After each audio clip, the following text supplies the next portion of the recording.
ஒரு முக்கியமான விஷயத்தை பற்றி சொல்ல போகிறேன். இந்த உலகத்தில் குடிக்காதவங்க யாருமே இல்லை. முன்னாடி என்ன சொல்லிட்டு இருந்தாங்க? குடிகாரம் போகிறான் அப்படின்னு தானே சொன்னாங்க. ஆனால் இப்போ உங்களை எல்லாம் அப்படியே கூப்பிடுறாங்க. உங்களுக்கு அழகான ஒரு வட்ட பெயர்கள் வச்சு மது பிரியர்கள் போகிறாங்க அப்படின்னு உங்களை புகழ்ந்து சொல்கிறாங்களா இல்லையா? அப்போ நீங்கள் என்ன பண்ணணும்? அதுக்கேற்ற மாதிரி நடந்து கொள்ளணுமா இல்லையா? பொறுப்பற்ற மாதிரி மது பிரியர்களா நீங்கள்?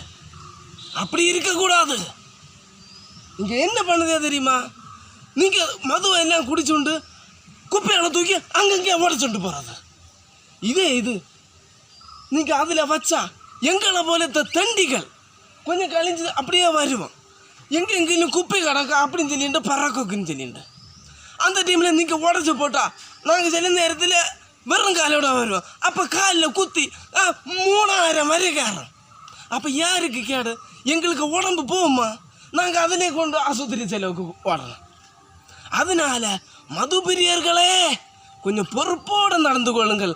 எங்களை போல தண்டிகளுக்கு குப்பியை உடைச்சாத வச்சுருங்க.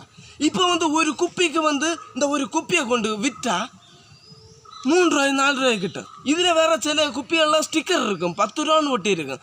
அதை அதுக்கேற்ற உரிய கடையில் கொண்டு விற்றா 10 ரூபா கிட்டும். அப்படி நாங்கள் ஒரு 10 குப்பியை விற்றோன்னா 100 ரூபா கிட்டும். அண்ணனுள்ள வட்ட செலவுக்கு ஓடுமா ஓடாதா? அதுக்கு ஏன் நீங்கள் கொஞ்சம் கருணை கட்டக்கூடாது?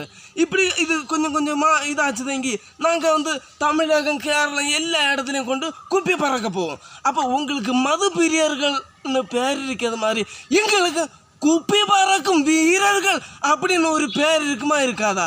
அந்த பட்டத்துக்கு அந்த பாத்திரமானவர்களா நாங்கள் இருக்க மாட்டோமா? நீங்களே சொல்லுங்க கைஸ். இனிமேலெങ്കിലും கொஞ்சம் பொறுப்போட அழகான மது பிரியர்கள் அப்படின்னு சொல்லி நல்ல பேரை வேண்டங்க, கெட்ட பேரை வேண்டாதீங்க. கெட்ட பேரை வேண்டவங்க எள்ளு போல மதி, நல்ல பேரை வேண்டணுமெങ്കിൽ நிறைய வேணும். ஓகே கைஸ், இதுக்கு இனி 5 ரூபா கிட்டும். இனி நான் வேற குப்பியால தேடணும். உடச்சி போடாத இட்டு இருந்தால் அதோட ஒரு சாக்கில் வச்சு வாரி கொண்டு போஞ்சினா.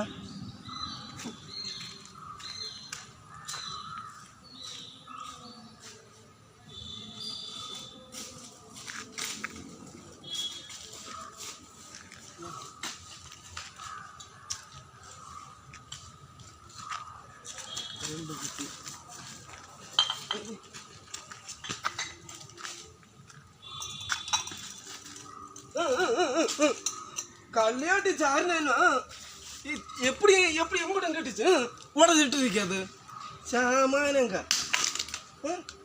எல்லாத்தையும் வேஸ்ட் ஆக்கியது. நாங்கள் உபயோகப்படுறேன்னு உங்களுக்கு ஒரு அக்கறை இல்லை. நீ என்ன செய்யாது? கிட்டுனதை கொண்டு விற்க வேண்டியதான். நாளை